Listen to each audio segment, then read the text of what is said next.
Welcome to me TV Telugu news. Narsapur మండలం కాగజ్ మద్దూర్ గ్రామ దళితులు తాత ముత్తాతల నుండి ఎవరైనా చనిపోతే సర్వే నంబర్ 60/1 విస్తీర్ణం 0.23 గుంటల్లో బొందలు పెడుతున్నారని, దానికి ఎటువంటి హక్కుపత్రం లేకపోవడంతో కొంతమంది రియల్టర్లు కబ్జా చేయడం కోసం ప్రయత్నిస్తున్నారని సిపిఎం పార్టీ జిల్లా కార్యదర్శి ఏ మల్లేశం అన్నారు.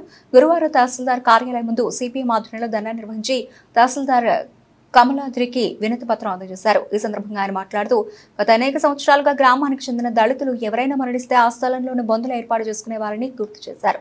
గ్రామ పంచాయతీ దళితులకు చెందినట్లుగా తీర్మానించిన పత్రం ఇచ్చినప్పటికీ అధికారికంగా ప్రభుత్వం నుండి ఎటువంటి సర్టిఫికెట్ లేకపోవడంతో కొంతమంది రియల్టర్లు కబ్జా చేసుకోవాలని, దళితులకు అన్యాయం చేయాలని చూస్తున్నారని మండిపడ్డారు.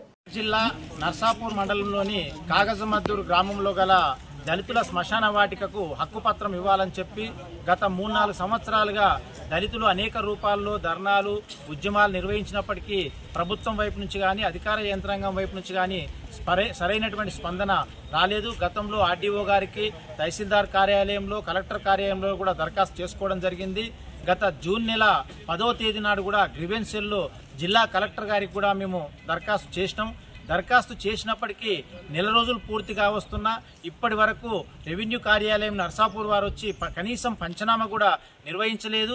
ఇట్టి భూమిలో పంచనామా నిర్వహించి శ్మశాన వాటిక ఉన్నది ఇక్కడ బొందలు ఉన్నాయని చెప్పి కనుక ధృవీకరించినట్టయితే జిల్లా కలెక్టర్ గారు హక్కుపత్రం ఇచ్చేటువంటి అవకాశం ఉంది. ఈ విధంగా కాకుండా కొంతమంది రియల్ ఎస్టేట్ వ్యాపారులు, కొంతమంది స్వార్థపరులు వచ్చి దళితుల శ్మశాన వాటిక మాది ఆన్లైన్లో మాకు వస్తుందని చెప్పి వాళ్ళ తప్పుడు రికార్డులు సృష్టించేటువంటి ప్రయత్నం చేస్తున్నారు.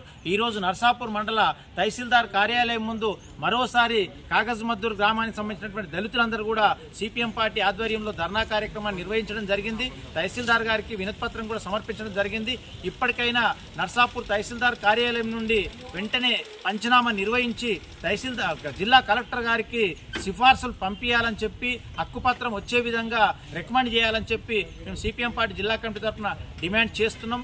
ఒకవేళ ఈ రకంగా వెంటనే పంచనామా నిర్వహించినట్టయితే మేము అవసరమైతే నిరాహార దీక్షలు కానీ ఇతర రూపాల్లో పోరాటాలకు సిద్ధమవుతామని చెప్పి హెచ్చరిక చేస్తాం.